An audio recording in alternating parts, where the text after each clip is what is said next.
Bienvenidos a este especial de France 24. Nuestro tema del día de hoy nos lleva hasta Brasil. Durante el 2017, los diferentes operativos que hacen parte de la lucha contra la corrupción tocaron las más altas instancias gubernamentales. Expresidentes, presidentes, gobernadores, congresistas, ministros, empresarios, funcionarios, entre otros, se vieron implicados en un entramado de corrupción institucional que venía funcionando impunemente desde hace varias décadas. En este programa analizaremos las condiciones que permitieron el desarrollo de estas operaciones y sus consecuencias a nivel político y social, no solo para Brasil, sino también para otros países de América Latina. Paso a presentarle a mis invitados del día de hoy. Ellos son, saludo en el estudio a Beatriz Miranda, ella es experta en relaciones internacionales e historiadora, es ciudadana brasileña, también está radicada en la ciudad de Bogotá, y también saludo en la ciudad de Brasilia al señor Paulo Sotero, él es director del Brazil Institute del Wilson Center, que nos acompaña desde la capital brasileña. También se une a esta conversación José Hermida, él es el director de la redacción en portugués del diario El País de España, que él nos acompaña desde la ciudad de São Paulo. Vamos a comenzar entonces a ponerlos en contexto en torno a este tema, porque el 2017 pasará a la historia de ese país como uno de los años más dramáticos en el combate de la corrupción en ese país suramericano. El gigantesco caso conocido como Lava Jato evidenció los pagos de millonarios sobornos a funcionarios del gobierno, entidades estatales, empresas y también a candidatos presidenciales y a otras instancias políticas, no solamente en Brasil, sino también en otros países de la región de América Latina, países en África, incluso en Europa. Andrea Domínguez preparó el siguiente informe en donde nos pone en contexto en torno a este tema. El ventilador de la corrupción salpicó a los altos estamentos del poder en Brasil. El actual presidente Michel Temer ha sido señalado, al igual que otros 3 expresidentes, incluyendo a Luis Inácio Lula da Silva, que fue condenado a 9 años de prisión. Además, los 2 últimos expresidentes de la Cámara de los Diputados fueron enviados a prisión junto con algunos de los empresarios más ricos del país. Sin duda, en un país que tiene hoy 700.000 presos, pero que nunca tenía visto empresarios en la cárcel, la democratización de ese proceso es importante para la población. La investigación sobre la llamada Operación Lava Jato llega a su 3er año develando un complejo sistema de corrupción. El propio presidente Temer fue acusado por la Policía Federal de haber recibido sobornos y haber pagado el silencio de cómplices. Pero Temer fue exonerado de investigación en 2 ocasiones por la Cámara de los Diputados. No he comprado el silencio de nadie, simple y sencillamente porque no le tengo miedo a la delación de nadie. Por su parte, el expresidente Lula fue sentenciado por haber recibido el pago millonario de la remodelación de uno de sus apartamentos y sigue bajo investigación por otros cargos de corrupción. A pesar de la condena, Lula ya está en campaña para 2018 mientras espera en libertad el fallo sobre su apelación. No piensen que yo estoy en contra del Lava Jato. Yo creo que capturar a los ladrones en este país es una necesidad. El empresario que haya robado tiene que ir preso. Lula encabeza las encuestas de intención de voto. Cuando se resuelva el caso, se sabrá si puede participar o si hereda su capital político a alguien más. La operación Lava Jato sigue avanzando con nuevas líneas de investigación y con la primera gran devolución de dinero robado al Estado. Estamos celebrando la devolución de 650 millones de reales a los cofres de Petrobras, lo que sumado a las anteriores devoluciones suma 1,5 billones de reales. Es la mayor devolución para una víctima en la historia de la justicia criminal brasileña. Está por verse si este escándalo de corrupción se refleja en las urnas el año próximo. Es necesario y es la hora de cambios, ¿no? En Brasil. Pero más que una gran renovación, lo que nos interesa es una renovación de calidad. Habrá que esperar para ver los efectos de la Lava Jato en la cultura política de los 207 millones de brasileños. Pues ahí lo tienen. Brasil tiene una larga tradición de corrupción, pero ¿qué fue lo que cambió, que pudo provocar este cambio en el país, que posibilitó el desarrollo de investigaciones y operaciones que permitieron llegar a instancias altas y a los poderosos para llevarlos ante la justicia en un país donde este tipo de instituciones son fácilmente corruptibles. Le extiendo esa pregunta a mi invitada, Beatriz Miranda. ¿Qué fue lo que cambió entonces en Brasil para que haya empezado estos operativos fuertemente en la lucha anticorrupción? Yo creo que, sobre todo, lo que lleva al inicio de la Operación Lava Jato fueron los indicios constantes de corrupción que se habían mencionado en los gobiernos del PT y, sobre todo, la magnitud de esa corrupción. Sí. Pero yo creo que el hecho más relevante en este caso es que tocó muchos protagonistas de la historia política, empresarios importantes, protagonistas de la historia de Brasil. Sí. Entonces, y fue algo que fue muy claro para la población. Era imposible no hacerlo por su magnitud, por los involucrados y por su impacto en Brasil. Paulo, en la ciudad de Brasilia, la capital del país, le extiendo también esa pregunta. ¿Qué fue lo que cambió entonces en Brasil para que empezara esta lucha contra la corrupción que ha empezado a dar resultados? Una serie de cambios institucionales. A partir de la Constitución de 1988, que ha creado una Fiscalía Federal independiente, con miembros concursados por mérito y que de una nueva generación, jueces también, que han sorprendido el país a partir de, digamos, años atrás, tuvimos por la primera vez condenas a sentencias de cárcel de gentes que nunca corrían riesgo de ir a la cárcel en Brasil. José Hermida, director de la redacción en portugués del diario El País en la ciudad de São Paulo. Vemos que entonces hay un cambio en estos organismos judiciales en Brasil, pero ¿cómo la gente puede volver a creer en instituciones que, como ya decíamos, son fácilmente corruptibles en un país donde tal parece que todo tiene un precio? Bueno, la credibilidad de las instituciones en Brasil está tan bajo mínimos que es la menor del mundo. Un estudio hecho por el World Economic Forum demostró que la credibilidad de los políticos brasileños es literalmente la más baja. El actual presidente Michel Temer tiene una popularidad, podemos decir, casi ridícula, 3%. Entonces, gran parte del problema que está afrontando ahora el país es una pérdida total de credibilidad en los políticos, no tanto en las instituciones han funcionado, pero sí en las personas que están al frente de las instituciones, y esto ha colocado al país en una situación de difícil salida por el momento.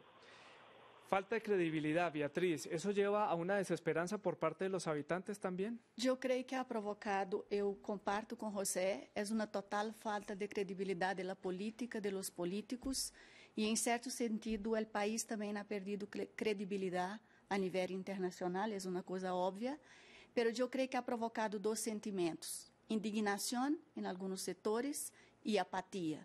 Pero el hecho es que la pregunta de todos los brasileños es ¿quién para las próximas elecciones? Si todos los protagonistas, de una forma u otra, están involucrados, la mayoría está involucrada en las investigaciones de la Operación Lava Jato. ¿Quiénes entonces podrían asumir esos roles políticos? ¿Quiénes podrían liderar ese país en ese nuevo cambio que están tratando de dar en Brasil para dejar de lado estos casos de corrupción, que, como ya lo estamos conversando fuera de cámaras, puede ser la punta del iceberg, porque precisamente se están manteniendo las grandes cabezas todavía en el poder gracias a que la corrupción sigue funcionando?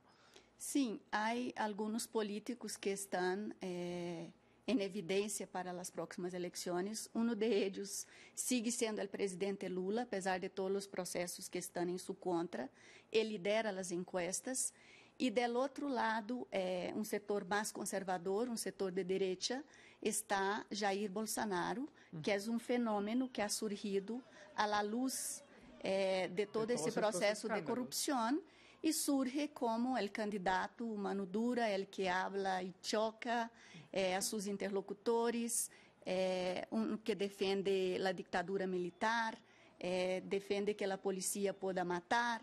Entonces, estamos trabajando un poco con extremos, pero también no podemos olvidar que acaba de ser elegido el presidente del PSDB, Alckmin, y ese probablemente será el candidato de la socialdemocracia de Brasil. Paulo y Joseph, este entramado estaba perfectamente organizado a través de varias instancias públicas y privadas. La constructora Odebrecht repartía sobornos a la petrolera estatal Petrobras y esta a su vez devolvía el favor a Odebrecht adjudicándole millonarios contratos de infraestructura.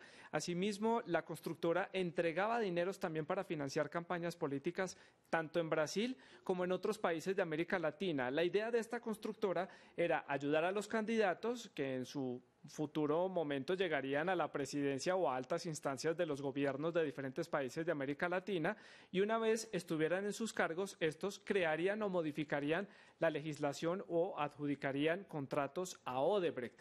Así se pagaban mutuamente el favor, así lo estábamos viendo en la gráfica que ustedes estaban viendo en pantalla. Este entramado deja en evidencia entonces también vulnerabilidad de las instituciones, ¿no son suficientemente fuertes en Brasil? Yo creo que hay un entramado de corrupción que une el legislativo, el ejecutivo y el empresariado brasileño. Y eso no es algo nuevo, acaba de... Sí, muy corto, Beatriz, para también involucrar a mis otros invitados. Pablo, le repito la pregunta. ¿Este gran entramado que también se extendió a otros países de América Latina deja en evidencia debilidad institucional en un país tan grande como Brasil? No, deja en evidencia la corrupción sistémica que ha existido siempre en Brasil. Pone en evidencia, creo que la fuerza de las instituciones que investigan a eso. Apúnteme cuál es el país de la América Latina donde instituciones de gobierno, fiscalías, investigan a políticos, a empresarios de la importancia de los que están bajo investigación o en la cárcel en Brasil. Yo veo esto con preocupación, pero veo el lado positivo de este proceso. Y Joseph, en Sao Paulo, ¿qué piensa al respecto? Bueno, yo creo que estoy un poco de acuerdo con lo que se ha dicho. Brasil es un país lleno de contradicciones, lleno de cosas admirables y lleno de cosas espantosas. Y aquí estamos asistiendo a las dos. Una corrupción espantosa, una actuación de la justicia que en parte merece el aplauso. Lo que pasa es que yo creo que ya mirando hacia el futuro se puede producir pronto una situación que puede dañar todavía más la credibilidad de las instituciones, y que es que todo indica que el proceso contra el expresidente Lula ha acelerado mucho, que él puede ser condenado, mientras que porque él está siendo juzgado en primera instancia, ahora en segunda instancia, pero mientras que el proceso contra sus rivales políticos en el Supremo Tribunal Federal corre el riesgo de eternizarse, y ahí se puede crear de nuevo un problema de legitimidad y de polémica sobre si ha habido dos varas de medir distintas para Lula y para sus rivales. Pero la gran pregunta entonces en este tema es hasta qué punto ese descrédito institucional también afecte a los partidos políticos y que motive a los ciudadanos a votar por alguien, que los lleve a las urnas para pensar en alguna salida o en una propuesta política diferente para los ciudadanos brasileños. Hago la ronda a la inversa, empiezo por Joseph en São Paulo. Bueno, de momento no ha salido nada diferente. Ha habido muchos intentos, pero lo único nuevo, entre comillas, que ha salido es este candidato Jair Bolsonaro, que defiende esas cosas pavorosas que Beatriz contaba antes y que en realidad tampoco es nuevo, porque lleva más de 20 años como diputado. Ha habido varios intentos, todavía los va a haber, pero de momento los candidatos de los que estamos hablando son Lula, que lo más probable es que no llegue a la carrera, sí. Geraldo Alckmin, el gobernador de Sao Paulo, pero que lleva también un montón de años en la política y representa uno de los partidos tradicionales, y nada más. El intento eterno es presentar una especie de representante de la nueva política, por decirlo así. Y Paulo, en la ciudad de Brasilia, ¿cree usted que de pronto estos momentos de crisis política sean aprovechados para despertar esos sentimientos nacionalistas, revivir esas viejas páginas de la historia brasileña de la época de la dictadura, que sean aprovechados por estos políticos y que además sean asimilados por los votantes? Oiga, yo tuve esta semana varias reuniones con jefes militares brasileños. No hay ninguna hipótesis en Brasil de un golpe militar. Los dos candidatos que hoy lideran las encuestas son también los dos candidatos con el más grande rechazo por la población. 10 meses en la política brasileña es una vida. Es muy temprano para decir cómo vamos a llegar a octubre. Hay varios grupos trabajando. Yo no veo el problema de descrédito institucional. Yo veo un problema de descrédito de la clase política, claro que afecta el Congreso. Yo veo un problema de descrédito del Ejecutivo. Sí. Ahora, cuando hay encuestas en Brasil, cuando uno pregunta, ¿ustedes preferirían un régimen militar o un régimen civil? Esto es del Latino Barómetro. 70% de los brasileños dicen, no, seguimos en régimen civil por elecciones. Es un test muy duro para el país, para países creada por brasileños. Sí. No estamos poniendo culpa a nadie. Esto es una crisis que fue creada aquí por brasileños y que nosotros la vamos a resolver. Sí, Beatriz, le hago la siguiente pregunta y retomo un poco lo que estaba diciendo Pablo. Él dice que prefieren mantenerse en un gobierno civil, pero un gobierno civil que está completamente desconectado con la sociedad, que está completamente haciendo uso indebido del gasto público y no dando un muy buen ejemplo del manejo del país. Yo creo que los brasileños tienen conciencia de cómo nos costó regresar al régimen democrático a partir del 85. Yo no creo en la instalación de un régimen militar en Brasil. Lo que yo creo es una tendencia más conservadora en las elecciones, porque se cree que un presidente más mano dura, con un discurso más conservador, más rígido, de pronto retoma esa estabilidad que los brasileños esperan. Pues además de estos candidatos que estamos hablando, 3 mandatarios brasileños están implicados o están siendo investigados dentro de este gran entramado continental, digámoslo así, de ruedas de sobornos. El primero que vamos a ver es el actual presidente de este país, Michel Temer, quien está siendo investigado. Ya ha sido convocado por la justicia de ese país varias veces. El presidente Temer ha sido acusado por corrupción pasiva, obstrucción pasiva y concierto para delinquir. Se le acusa de haber recibido millonarios sobornos, pero la Cámara de los Diputados lo exoneró 2 veces de ser investigado, generando miles de preguntas sobre esta institución judicial en Brasil. Otro de los que está también implicado en este caso es el expresidente Luis Ignacio Lula da Silva, que fue un fenómeno político en su momento en América Latina y en el mundo, un mandatario que genera opiniones divididas sobre su desempeño durante su periodo presidencial. Hay quienes están a favor o en contra, como siempre sucede en estos casos, y también está involucrado. Finalmente, el presidente Lula fue condenado a 9 años de prisión por corrupción y lavado de activos, pero espera que se resuelva esta apelación que le fue interpuesta. Y también este año vimos que hay otros presidentes también implicados de otros países de América Latina, en otros países como Perú, Panamá y Colombia. También está pues la exmandataria Dilma Rousseff, que no está directamente ligada con el caso Lavallato, pero sí con otros casos de corrupción. ¿Ven ustedes posible, Beatriz, que Lula, pese a que tiene esta condena en marcha y estos casos, pueda llegar a la presidencia? Yo creo que va a haber una aceleración de todos los procesos y de toda esa agenda, y yo creo que Lula termina siendo realmente alejado de la posibilidad de ser candidato en 2018. Pero, al mismo tiempo, yo comparto con José es algo dúbio, porque eso va a ocurrir con Lula, pero nosotros sabemos que hay muchos políticos protagónicos que van a estar libres y en capacidad de presentarse en las elecciones. Paulo, en Brasilia, ¿ve usted a Luis Ignacio Lula da Silva otra vez como candidato posiblemente en la presidencia, o quién podría heredar ese capital político en caso que el exmandatario no pueda aspirar a la presidencia? Yo creo que va a se candidatar con acuerdo con Beatriz, que no va a ser posible para él llegar. Hay dos nombres, el ex gobernador de Bahía, el ex alcalde de São Paulo, Fernando Haddad, que probablemente representarán el PT en una elección. Creo que es muy temprano para hacer estas especulaciones. Una cosa que quería apuntar: Temer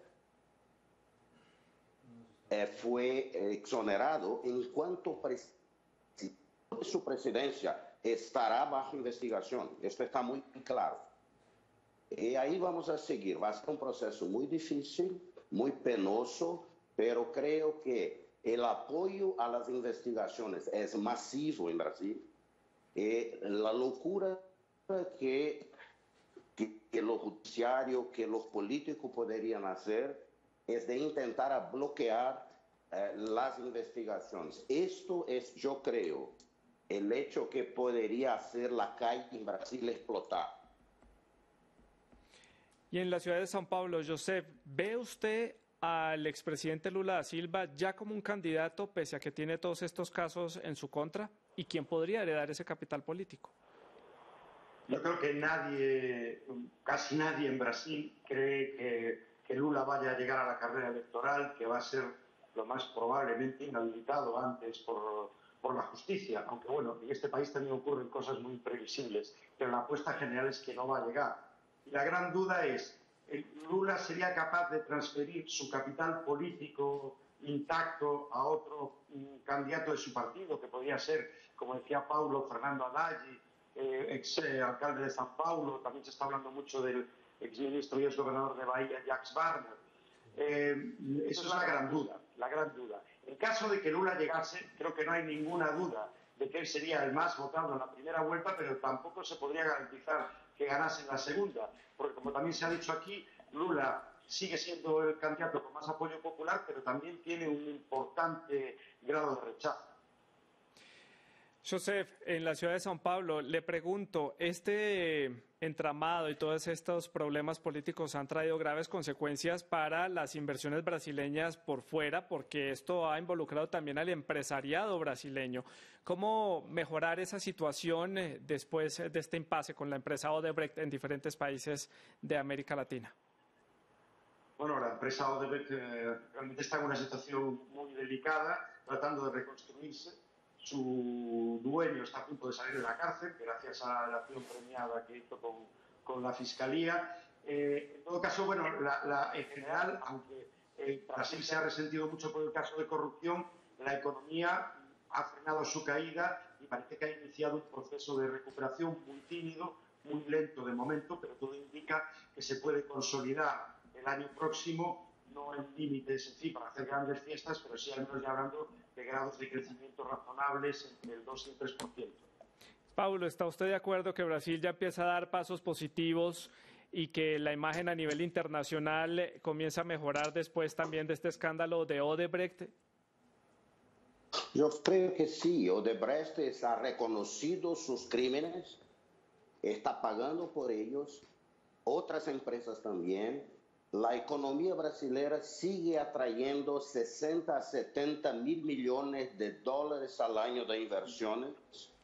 Los chinos están llegando y la economía brasileña tiene que superar una crisis política. Ayer tuvimos una mala noticia con la incapacidad política del gobierno Temer de movilizar apoyo para la reforma de la seguridad social, que es fundamental para restaurar el equilibrio de las cuentas públicas en Brasil. Tenemos un gobierno, una estructura estatal muy grande, mucho más cara de que los brasileños aceptan pagar. Tenemos que enfrentar estos retos, creo que somos capaces, pero esto no se va a resolver la próxima semana. Esto es un tema que se queda para 19. ¿Por qué? Porque necesitamos restablecer la legitimidad. Y como decía Beatriz al comienzo del programa, esto se va a hacer en una elección en octubre del próximo año. Sí, Beatriz, sentimiento de esperanza de cara a estos cambios, a las elecciones del año entrante y las bases que se puedan sentar en este momento rápidamente. Como Paulo, yo tengo una enorme esperanza de que saldremos de la crisis y dejemos de vivir en la inmediatez, ¿no? Porque en los últimos años estamos apagando incendios y de alguna forma necesitamos tener un nuevo proyecto de Brasil. Beatriz, Paulo y José, muchas gracias por haber estado con nosotros en este especial de France 24. Gracias por habernos acompañado y ustedes recuerden que más información pueden encontrar en nuestra página web france24.com. Siga con nosotros, hay más para ver.